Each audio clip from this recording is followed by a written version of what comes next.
Hi, Johnny. Hi, Lena.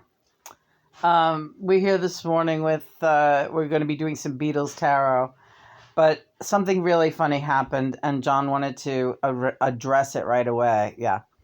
Lena was accused this morning of being artificial intelligence. Yes, this all ties in with, we've been talking about artificial intelligence and how John and all of them in the outer realm are warning against it very, very proactively these days through me. And this is the first time some woman on Facebook said, she picked apart one of my videos saying, this is definitely the work of artificial intelligence, talking about me channeling John. Yeah. She said, this is artificial intelligence. I've seen this be more and more, and that is what this is. Right. That is the most wonderful news. Ding, ding, ding. Yeah, we have bells on his rings, so there's your ding.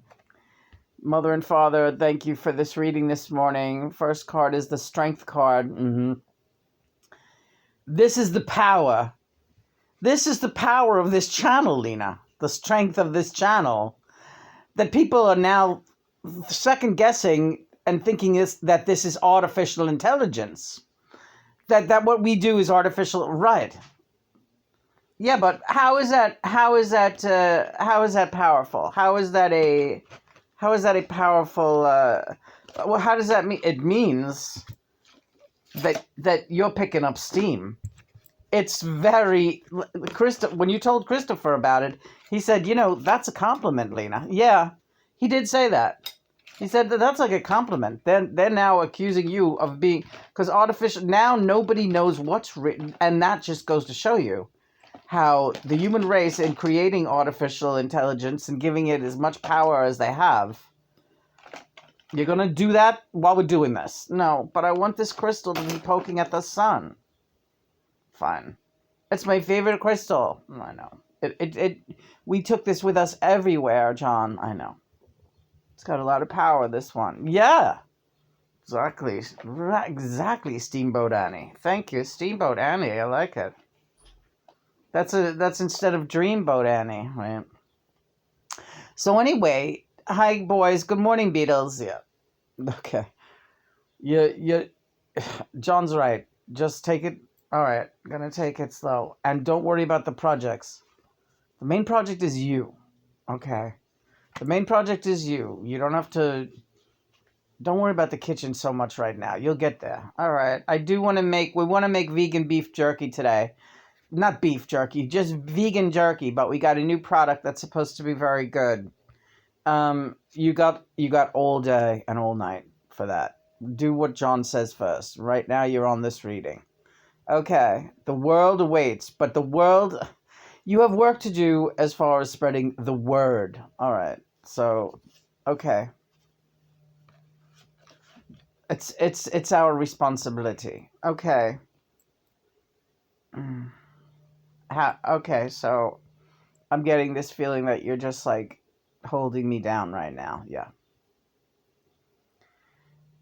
When people come up against what we're putting out there and want to label it or call it phony or whatever, it's a blessing. It draws attention to the mission. There's no coincidence that we have been discussing the evils of artificial intelligence and making it as clear as possible in these last days of the Earth vivarium. Yes, the Earth vivarium.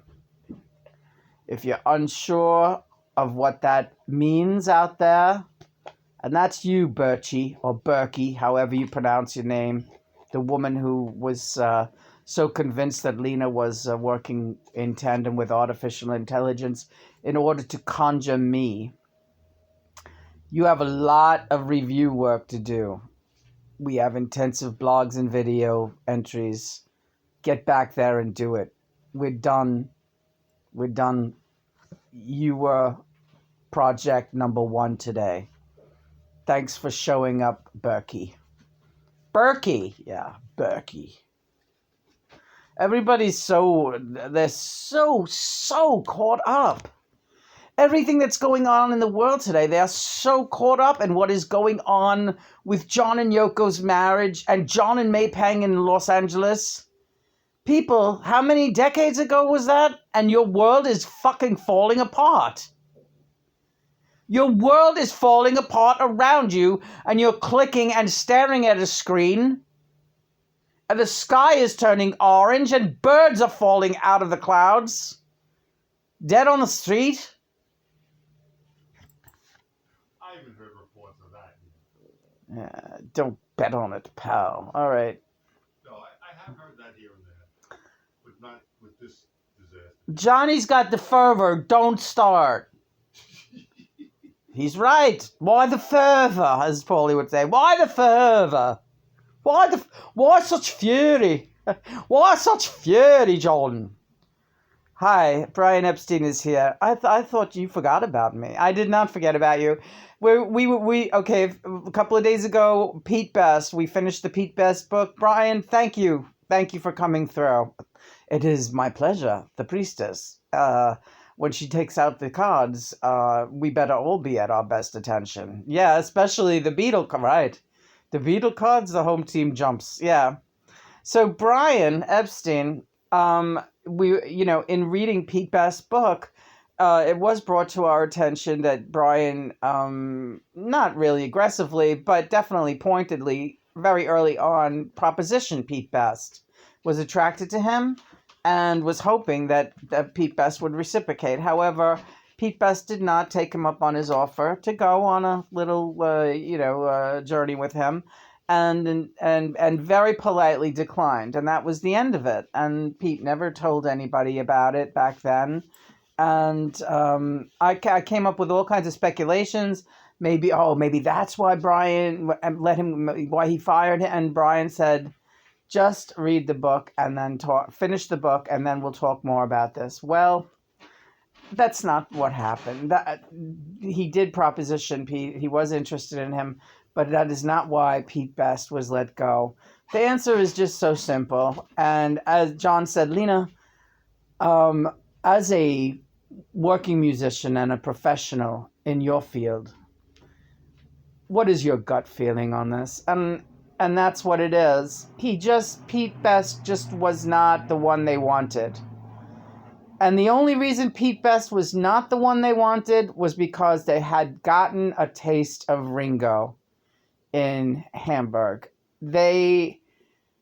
As a musician, I could tell you that there's a magical thing that happens when the right one shows up. And the couple of times that Pete Best was either sick or hungover or with abroad and missed the gig, Ringo would sit in. And that was always a blast, and they never forgot that feeling. They really connected with him in a way that as much as they liked Pete and did their best with him, there was such a night and day dynamic when Ringo was sitting behind that drum kit.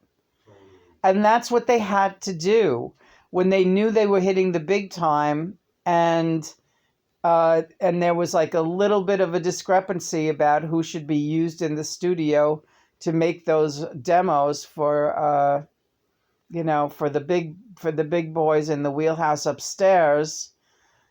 They just all said, they never forgot what that was like, and they had to put it out there. Can we get Ringo? He'd be crazy not to get on board right now. And also speaking as a objective professional, it was the kind of thing that would be impossible to sit down and face Pete and talk it out about, because their minds were made up. Once Ringo said that he would do it, they let the manager take the heat. They let the manager do the job. And And it was a very hard job, wasn't it, Brian? Yes, it's absolutely devastating. And I did try to give him his own projects and get him out of the rut, but this was collateral damage in the nastiest possible circumstance for that young man. But you see that he harbors no ill will, and it was a real big test for him to take on very early in his young life. And well, you want to speak more on? Yeah, he tried to commit suicide. That's something that he doesn't always talk about. His brother found him and saved him. And this was even after he married a woman that he loved very much and had his first child, but he still was so uh, tortured by what had happened to him that Pete Best tried to kill himself.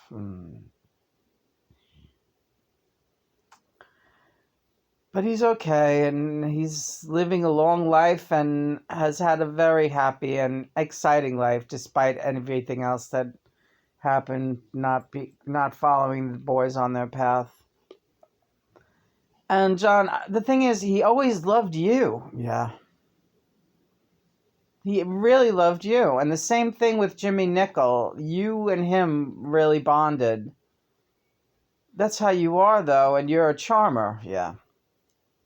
And so that always seemed to be like the most devastating part of the story for both of those guys, was that I thought John was my friend. Yeah. Well, I was, you see, but possibly in ways that they would never fully understand. Maybe not until now, even. Yeah. Richie, look, I was friends with Pete too. Yeah. I was pals and chums with Pete. Yeah. It's a tough spot to be in. But it was like being drafted in the army. I couldn't say no. I had to go. Yeah. I had to go with the boys. That was where the calling was. Some things, they don't come to light until much later. Things that don't seem fair to somebody right now, you'll see in the grand design where it was all going and where it was all heading. Not supposed to know everything up front. That wouldn't be real life. That would be artificial, wouldn't it, if you already knew what was going to happen? Yeah. Artificial intelligence. Yeah, George. Yeah. Chris is making a real racket in the kitchen, I can hear. Yeah, I don't know, he's throwing things in there. Dropped a spoon. Anyway, the God and the Mother bless us all. As we go into our day, have a nice cup of tea. Oh, a cup of tea sounds great. I'm gonna get on that. Cup of tea sounds great. Haven't had a good cup of tea since the weather started getting warmer. That's absolutely on the list. All right, the devil. Yeah, the devil is in the details. And you got a devil right there, John. Yeah, he's wanting to keep you in the kip for a while longer. All right, but okay, and well, that's not the devil. No, but the devil is not to get ahead of you. Don't get ahead of yourself. Don't multitask. Multitasking is not going to work well for you today. Right, okay. Stay on schedule with your body work, and the rest will fall into place. But you got to stay on schedule, and that's got to be your priority. And yes, a good cup of tea. I love it. I absolutely love it. Johnny, yeah, they jumped. The cards are jumping. You guys don't see it, but they are. Good drumming last night. Speaking of drumming, Lena. Yeah, I really am loving playing the drums. And the King of Wands is, that's a great channel buster. We'll play some drums this morning just to warm up. What do you think, John? I think it's great. Okay. Once again, the boys are here to help me in the form of meditation. This is the Hermit card. Don't forget your meditation. Getting back into the swing and really taking it seriously and listening to my chants and going down for like an hour a day when possible. Just like really doing some good meditation with John and the God and the Mother. It feels great, and it's going to get you there. Oh, the Emperor and the Empress. We had the Emperor and the Empress today, and that's the God and the Mother. Ah, beautiful. You ready to get going? Yeah. I love you. I love you too. Do one more card for you, Johnny. All right, John. Before you spill them all over. Oh, there he is. The band on the run. Right. And this one is the Five of Pentacles. And the Five of Pentacles is to pray and to give to charity. Look at everybody get involved in a cause today. You can help the people over in Canada, or the relief missions of animal rescue all over the place. I'll post some links and make a $10 donation today out there. $10 is a good amount, and it'll go very far and work wonders. And that's what we should all be doing. You're still rifling through the cards. I am. I love these cards. All right. You're not saying Three of Cups stands for celebration. You're not showing it. Nah. Let's celebrate. Good fortune has brought us together again for another day. Let's enjoy. What do you say, kid? I love it. We gotta let it go to 18. Alright. Okay. Oh no, my crystal. Crystal. See, this is a gorgeous Lemurian quartz, and it's got a nice thumb groove in it. And I do love it. Did some crystal meditation just before we went into this reading. People must get sick of watching me fiddle around with this crap. Who cares? Hi, Freddie. Yeah, you got to do some of my songs. You got to do, Oh, okay. Did we do that one already? I don't think you did it publicly. All right. Freddie Mercury. When is Mercury retrograde, honey? I think it's something to pursue and look up. Oh, there goes 10. I've had it. How about you? Yeah, I've had it too.